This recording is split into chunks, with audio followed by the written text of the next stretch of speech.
ശ്രീരാഘവം ദശരഥാത്മജമപ്രമേയം സീതാപതിം രഘുകുലാന്വയരത്നദീപം ആജാനുബാഹുമരവിന്ദദലായതാക്ഷം രാമം നിശാചരവിനാശകരം നമാമി. ശാന്തം ശാശ്വതമപ്രമേയമനഘം നിർവാണശാന്തിപ്രദം ബ്രഹ്മാശംഭുഫണീന്ദ്രസേവ്യമനിശം വേദാന്തവേദ്യം വിഭും രാമാഖ്യം ജഗദീശ്വരം സുരഗുരും മായാമനുഷ്യം ഹരിം വന്ദേഹം കരുണാകരം രഘുവരം ഭൂപാളചൂടാമണിം. രാമകഥാമൃതത്തിൻ്റെ 11ാം ദിവസത്തിലേക്ക് എല്ലാവർക്കും സ്വാഗതം.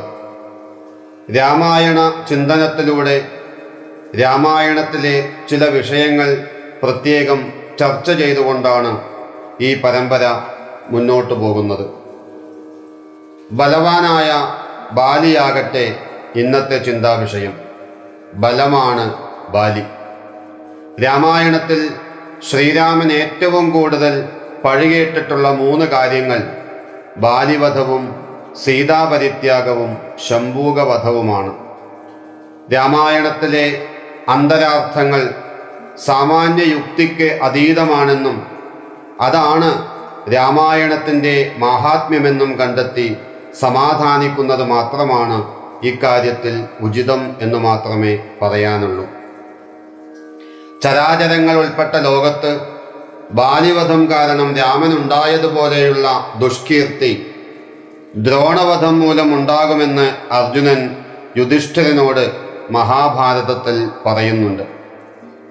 കിഷ്കിന്ധാകാണ്ഡത്തിലെ ഹനുമാന്റെ പരാമർശത്തോടു കൂടിയാണ് ബാലിയുടെ പേര് ആദ്യമായി രാമായണത്തിൽ കടന്നു വരുന്നത്. ബാലിയെ പ്രതിസ്ഥാനത്ത് നിർത്തിക്കൊണ്ടാണ് ഹനുമാന്റെ വാക്യം. അഗ്രജനാകിയ ബാലി കവീശ്വരനുഗ്രനാട്ടിക്കളഞ്ഞിടിനാൻ തമ്പിയെ സുഗ്രീവനുള്ള പരിഗ്രഹം തന്നെയുമഗ്രജൻ തന്നെ പരിഗ്രഹിച്ചിടിനാൻ. രാമനെ ബാലിയെക്കുറിച്ച് കിട്ടുന്ന ആദ്യ ചിത്രം ഇതാണ്. രാമനും സുഗ്രീവനും ഏതാണ്ട് ഒരേ അവസ്ഥയിലാണ്. രണ്ടാളും 2 കാരണത്താലാണെങ്കിലും സ്വരാജ്യം നഷ്ടപ്പെട്ടവർ. രാമന് നേടേണ്ടത് സ്വന്തം ഭാര്യയെയാണെങ്കിൽ സുഗ്രീവന് നേടേണ്ടത് രാജ്യമാണ്. അവിടെയൊരു സഖ്യം തുല്യ ദുഃഖിതരുടേതായി ഉരുത്തിരിയുന്നത് സ്വാഭാവികം. സീതയെ വീണ്ടെടുക്കാൻ സഹായിക്കുമെങ്കിൽ സുഗ്രീവന് രാജ്യം നേടിത്തരാം. മണ്ണിനും പെണ്ണിനും വേണ്ടിയുള്ള ഒരു സഖ്യം രൂപപ്പെടുകയാണവിടെ. നഷ്ടപ്പെട്ടതിനെ തിരിച്ചു പിടിക്കാനുള്ള സഖ്യമാണതിനുള്ളത്. ആ സഖ്യത്തിൽ സ്വാർത്ഥതയുടെ മിഴികളുണ്ട്. അതുകൊണ്ടാണ് രാജ്യം നേടിയ ശേഷം സീതാന്വേഷണ കാര്യത്തിൽ സുഗ്രീവൻ അമാന്തം കാട്ടിയതും രാമനത് ചോദ്യം ചെയ്യേണ്ടി വന്നതും. സഖ്യം സ്വാർത്ഥതയുടെ പേരിലായാൽ അവിടെ സൗഖ്യം നഷ്ടപ്പെടുന്നു എന്ന് തിരിച്ചറിയപ്പെടുന്ന രാമായണ നിമിഷമാണത്. ബാലിയും സുഗ്രീവനും തമ്മിൽ ആത്മാർത്ഥമായ സഹോദര ബന്ധമാണുണ്ടായിരുന്നത്. എന്നാൽ മായാവി എന്ന രാക്ഷസന്റെ മായാപ്രയോഗത്താൽ അവർ തമ്മിൽ തെറ്റിദ്ധാരണ ഉണ്ടാകുകയും അത് കടുത്ത ശത്രുതയിൽ അവസാനിക്കുകയുമാണുണ്ടായത്. ഈ തെറ്റിദ്ധാരണയിൽ ബാലിയെ കുറ്റപ്പെടുത്താനാവില്ല. മായാവിയായ രാക്ഷസൻ ബാലിയെ വധിക്കപ്പെട്ടു എന്ന് സുഗ്രീവനെ തെറ്റിദ്ധരിപ്പിക്കുകയായിരുന്നു. രാജ്യം അനാഥമാകരുത് എന്ന് കരുതിയാണ് സുഗ്രീവൻ രാജാവായത്. എന്നാൽ ബാലി കരുതിയത് ഗുഹാമുഖമടച്ച് സുഗ്രീവൻ രാജ്യലോഭത്താൽ രാജാവായി എന്നാണ്. സ്വാഭാവികമായും അതൊരു രാജാവിനെ ക്രുദ്ധനാക്കും. നല്ലൊരു മധ്യസ്ഥനുണ്ടായിരുന്നെങ്കിൽ തീരുമായിരുന്ന പ്രശ്നം മാത്രമായിരുന്നു അവിടെ ഉണ്ടായിരുന്നത്. മാരുതിയെപ്പോലെ ഒരു വാഗ്മിയും സമർത്ഥനുമായ അമാത്യൻ ഉണ്ടായിരുന്നിട്ട് പോലും അത് കിഷ്കിന്ധയിൽ നടപ്പായില്ല എന്നതും ബാലി സുഗ്രീവ കഥയിൽ ആരും കാണാതെ പോയ ഒരേടാണ്. ഹനുമാന് ബാലിയും സുഗ്രീവനും ഒരുപോലെയായിരുന്നു. ഏത് കടുത്ത പ്രതിസന്ധി പോലും തരണം ചെയ്യാൻ കഴിവുള്ളയാളാണ് ഹനുമാൻ. എന്നിട്ടും എന്തേ ഒരു സമവായ ശ്രമം കിഷ്കിന്ധയിൽ അന്ന് നടന്നില്ല? രാമന്റെ വാക്കുകേട്ട് ബാലിയെ യുദ്ധത്തിന് ക്ഷണിച്ച സുഗ്രീവൻ അതിശക്തനായ ബാലിയോട് തോറ്റ് രക്താഭിഷിക്തനായി ശ്രീരാമനെ വീണ്ടും അഭയം പ്രാപിക്കുന്നു. സുഗ്രീവൻ രണ്ടാമതും പോരിന് വിളിക്കുന്നത് കേട്ട് താര ബാലിക്ക് നൽകുന്ന ഉപദേശം ശ്രദ്ധേയമാണ്.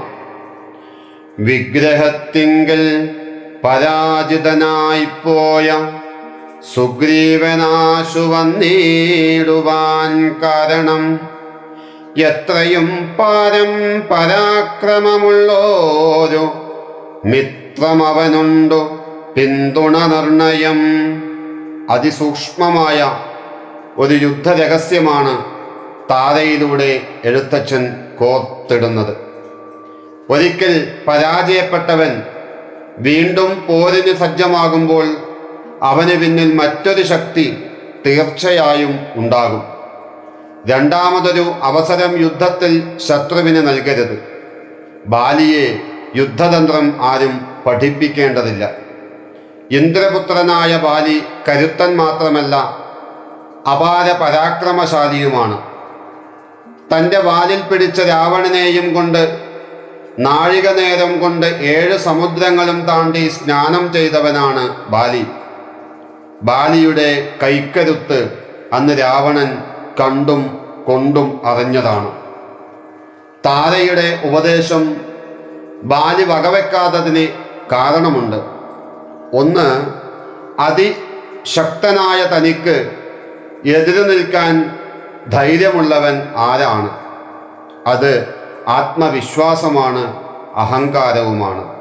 സ്വന്തം നയത്തിലുള്ള കടുത്ത ആത്മവിശ്വാസം തന്നെ. ഇനി ആ ശത്രു വിഷ്ണുവിൻ്റെ അവതാരമായ സാക്ഷാൽ രാമനാണെങ്കിൽ തന്നെയോ? ഇവിടെയാണ് ബാലിയുടെ മനസ്സ് കാണേണ്ടത്. ബാലി പറയുന്നത് നോക്കൂ.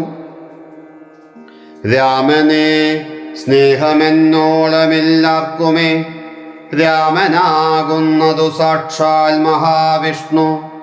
നാരായണൻ താൻ അവതരിച്ചു ഭൂമിഭാരഹരണാർത്ഥമെന്നു കേൾപ്പുണ്ടു ഞാൻ.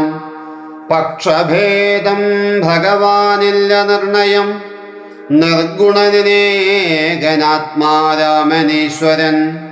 തച്ചരണാംബുജേ വീണു നമസ്കരിച്ചിച്ഛയാ ഞാൻ കൂട്ടിക്കൊണ്ടിങ്ങു പോരുവൻ.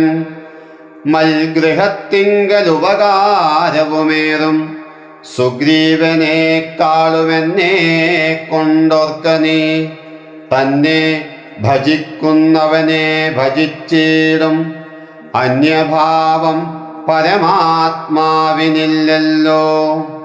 നോക്കൂ, എന്തൊരു ആത്മവിശ്വാസമാണ് ബാലിയുടെ വാക്കുകളിൽ. സ്വന്തം കരുത്തിലുള്ള അഹംഭാവം നിറഞ്ഞ ധാർഷ്ട്യം മാത്രമല്ല ഇന്ദ്രപുത്രനുള്ളത്. സ്വന്തം ഭക്തിയിലുള്ള എളിമയാർന്ന ആത്മവിശ്വാസം കൂടിയുണ്ട് ബാലിയുടെ മറുപടിയിൽ. ബാലിയുടെ ഭക്തി പ്രകടനപരമല്ല എന്നതാണ് ശ്രദ്ധിക്കേണ്ടത്. രാമന്റെ മുന്നിൽ ചെന്നു നിന്ന് അദ്ദേഹത്തെ സ്തുതിക്കുകയല്ല ബാലി ചെയ്തത്. സ്തുതിയൊന്നും ബാലി പറയുന്നുമില്ല, അതയാൾക്ക് ശീലമില്ല. രാമന്റെ അസാന്നിധ്യത്തിൽ തന്നെ അദ്ദേഹത്തോട് തനിക്കുള്ള വിധേയത്വവും നിഷ്കാമമായ ഭക്തിയും ബാലി വെളിപ്പെടുത്തുകയാണ്. ബാലിയുടെ മനസ്സ് കാണേണ്ടത് ഇവിടെയാണ്. പലരും കാണാതെ പോയതും അതാണ്. ബാലി പറയുന്ന ഒരു വാക്യം അടിവരയിടേണ്ടതുണ്ട്. പക്ഷഭേദം ഭഗവാനില്ല നിർണയം, തന്നെ ഭജിക്കുന്നവനെ ഭജിച്ചിടും, അന്യഭാവം പരമാത്മാവിനില്ലല്ലോ. തന്നെ ഭജിക്കുന്നവനെ ഭഗവാനും ഭജിക്കും. പക്ഷഭേദം ഭഗവാനില്ല. ബാലിയുടെ ഭജനത്തെക്കുറിച്ച് ഉത്തമ ബോധ്യം അദ്ദേഹത്തിനുണ്ട്. ബാലിയുടെ ബലമാണ് ഈ ആത്മവിശ്വാസം. ആത്മവിശ്വാസത്തിൻ്റെ പര്യായമാണ് രാമായണത്തിലെ ബാലി. ബാലിയുടെ ബലത്തെക്കുറിച്ച് ബാക്കി ഭാഗങ്ങൾ രാമകഥാമൃതത്തിലൂടെ നാളെ ശ്രവിക്കാം എന്ന ശുഭാപ്തി വിശ്വാസത്തോടെ എല്ലാവർക്കും നമസ്കാരം.